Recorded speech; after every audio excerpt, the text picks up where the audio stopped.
Sa mga paps, musta pala? Ngayong araw pala, samahan nyo ako mag-coolant flushing ng Nissan Sentra GX, okay?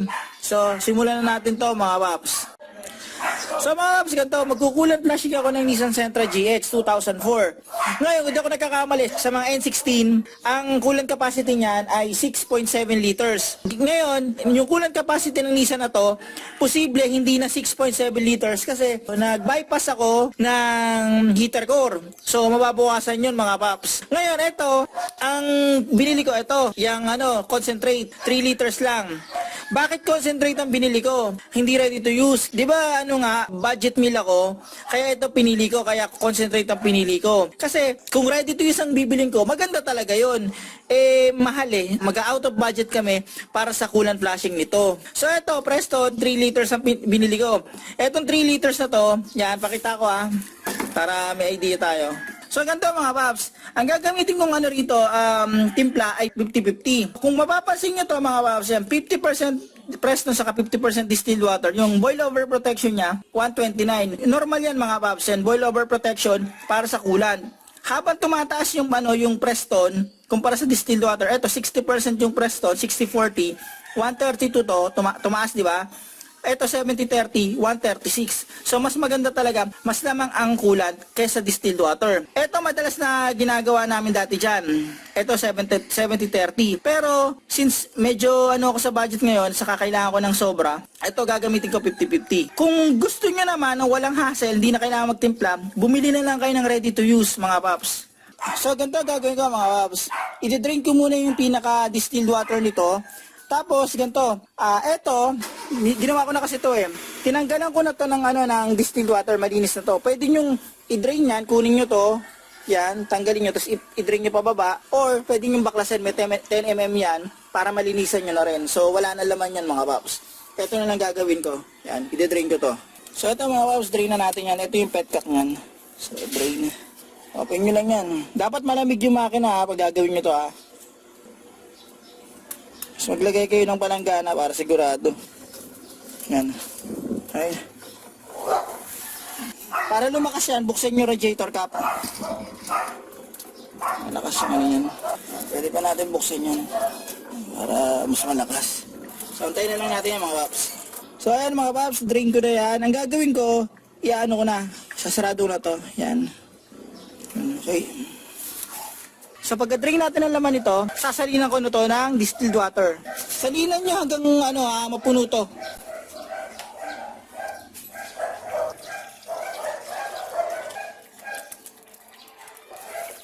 So puno na yan mga paps. Sa gagawin ko, i-start ko yung makina mga paps.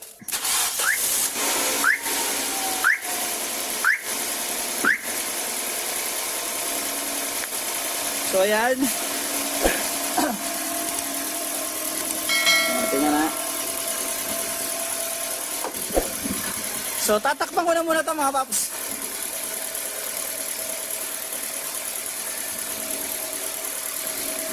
So ganito mga paps, antayin natin ng 10 to 15 minutes para mag-circulate lang yung distilled water. Okay, pagkatapos noon, papahinga natin, saka i-drink ulit natin yan.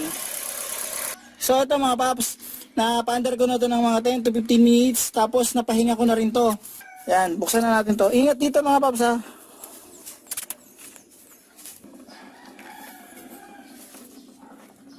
So buksan ko lang yung radiator cap.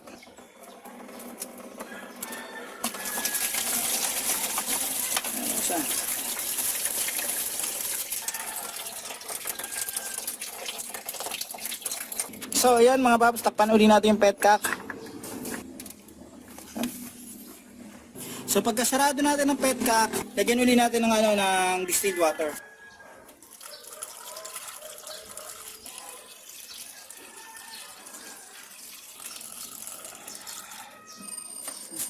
So pagkatapos natin malagyan yan na puno na, takpan na natin ulit. Okay, so takpan natin yan. Tapos start ko yung makina. So okay, i-start ko yung makina, papaandarin ko ulit ng 10 to 15 minutes. Tapos noon, papalamigin natin ng konti, tapos i-drain ulit natin. Okay, so start natin to.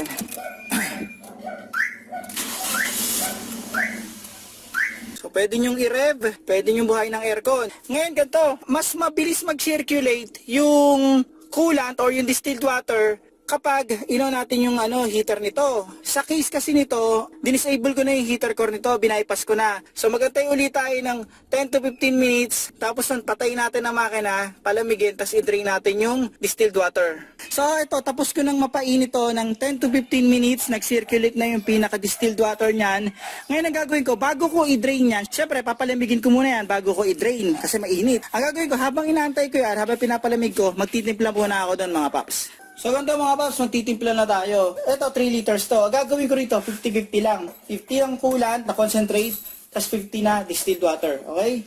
So, ito, isa na natin yan. Salin ko muna to dito. Tapos, wala kasi akong panukat. Lalagyan ko to ng distilled water. Saka ko isasalin ulit dito. So, salin muna natin to dito.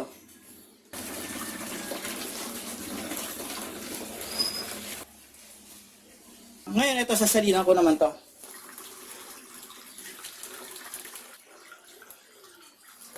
So, yung distilled water, sinalin ko rito, 3 liters na to, tapos yun yung 3 liters na coolant.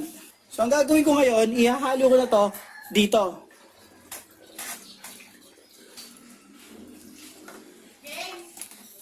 So, ayan mga paps, sarado ko na to. Yan, sarado natin, yan. Tapos, hahaluin ko lang yan.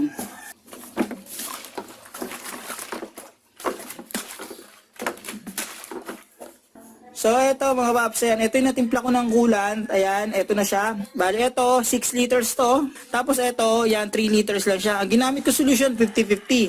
So, ito, i-drain na natin yan. Ito, malamig na to kaya drain na natin. So, ayan siya, tapos buksan natin yung radiator cap. Yan, nag-drain na mabilis. So, ayan, wala na. Ngayon, isasarado ko na yan mga paps. So ganito, pag nasarado nyo na yung petcock sa baba, okay na yan. Ngayon, salinan natin ang coolant.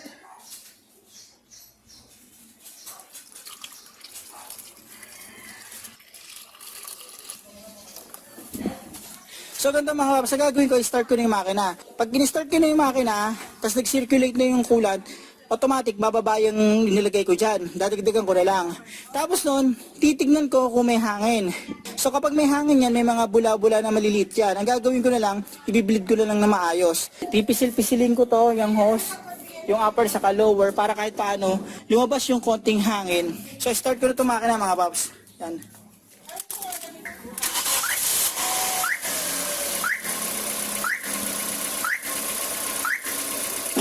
Dadagdagan ko para makita nyo.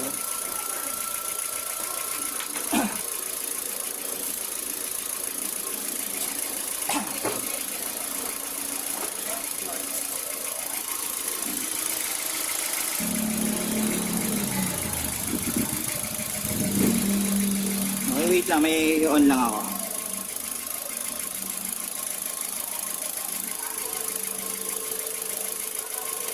Ngayon ang gagawin nyo, pag nilagyan nyo na yung coolant, i-check nyo yung, yung temperature gauge nyo, tignan nyo kung mag-overheat. Kasi baka mamaya, merong hangin pa rito, merong konting hangin, i-bleed nyo lang yan mga paps. So ito, bumababa na. Bumababa na kahit konti.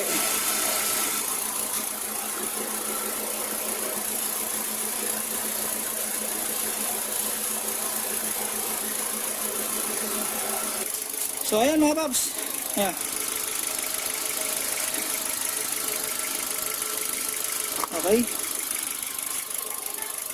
So ito, kapag nasalinan nyo na yan, lalagyan nyo din yung reserve. Yung sa reserve, sasalinan kayo hanggang max lang yan. May label naman yan na minimum at saka maximum. Ito yung palagi nyo tatandaan. Pag maglalagay kayo or mag-check kayo ng coolant, dito sa reserve kayo magtitingin. So ayan, salinan natin hanggang yan, hanggang maximum lang. So, okay na yan mga paps. So, ganito mga paps, kapag bumaba to, dagdagan nyo na lang. Yan.